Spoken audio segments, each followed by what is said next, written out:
And it came to pass, in the 8th year of the reign of the evil Bush the Younger, the ignorant, when the whole land from the Arabian desert to the shores of the Great Lakes had been laid barren, that a child appeared in the wilderness. The child was blessed in looks and intellect, scion of a famous family, offspring of a miraculous union, grandson of a typical white person and an African peasant. And yea, as he grew, the child walked in the path of righteousness, with only the occasional detour into the odd weed and a little blow.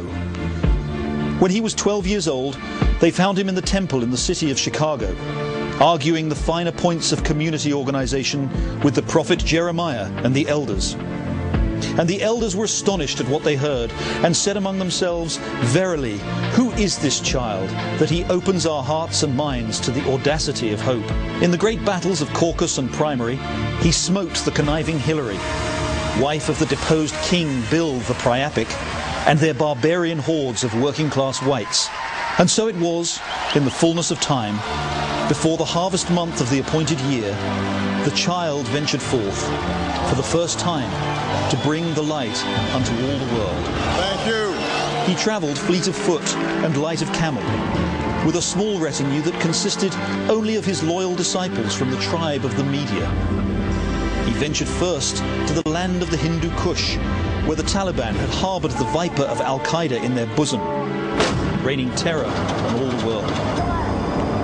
And the child spake, and the tribes of NATO immediately loosed the caveats that had previously bound them.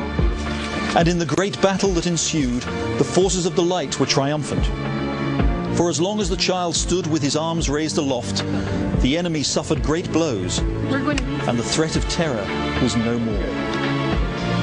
From there he went forth to Mesopotamia, where he was received by the great ruler Al-Maliki. And Al-Maliki spake unto him, and blessed his 16-month troop withdrawal plan, even as the imperial warrior Petreius tried to destroy it.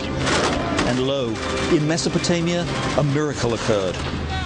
Even though the great surge of armour that the evil Bush had ordered had been a terrible mistake, a waste of vital military resources, and doomed to end in disaster, the child's very presence suddenly brought forth a great victory for the forces of the light.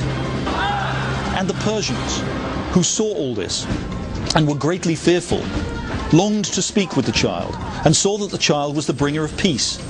At the mention of his name, they quickly laid aside their intrigues and beat their uranium swords into civil nuclear energy plowshares.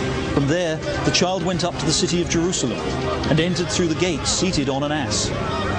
The crowds of network anchors who had followed him from afar cheered Hosanna and waved great palm fronds and strewed them at his feet. In Jerusalem and in surrounding Palestine, the child spake to the Hebrews and the Arabs, as the scripture had foretold. And in an instant the lion lay down with the lamb. The Israelites and the Ishmaelites ended their long enmity and lived forever after in peace. As word spread throughout the land about the child's wondrous works, people from all over flocked to hear him. Hittites and Abbasids, Obamacons and Mechaniacs, Cameroonians and Blairites. And they told of strange and wondrous things that greeted the news of the child's journey. Around the world, global temperatures began to decline, and the ocean levels fell, and the great warming was over. The great prophet Al Gore of Nobel and Oscar, who many had believed was the anointed one himself, smiled and told his followers that the child was the one that generations had been waiting for. And there were other wonderful signs. In the city of the street at the wall, spreads on interbank interest rates dropped like manna from heaven, and rates on credit default swaps fell to the ground as dead birds from the almond tree, and the people who had lived in foreclosure were able to borrow again. Black gold gushed from the ground at prices well below $140 a barrel. In hospitals across the land, the sick were cured even though they were uninsured. And all this because the child had pronounced it. And this is the testimony of one who speaks the truth and bears witness to the truth so that you might believe. And he knows it is the truth, for he saw it all on CNN and the BBC and in the pages of the New York Times. Then the child ventured forth from Israel and Palestine and stepped onto the shores of the old continent. In the land of Queen Angela of Merkel, vast multitudes gathered to hear his voice, and he preached to them at length. These now are the walls we must But when he had finished speaking, his disciples told him that the crowd was hungry, for they had had nothing to eat all the hours they'd waited for him.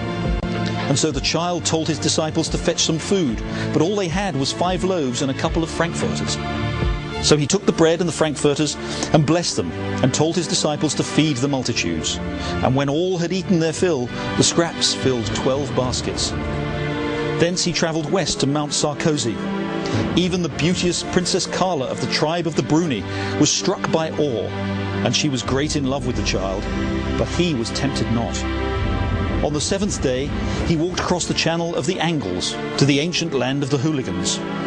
There he was welcomed with open arms by the once great prophet Blair and his successor, Gordon the Leper, and his successor, David the Golden One.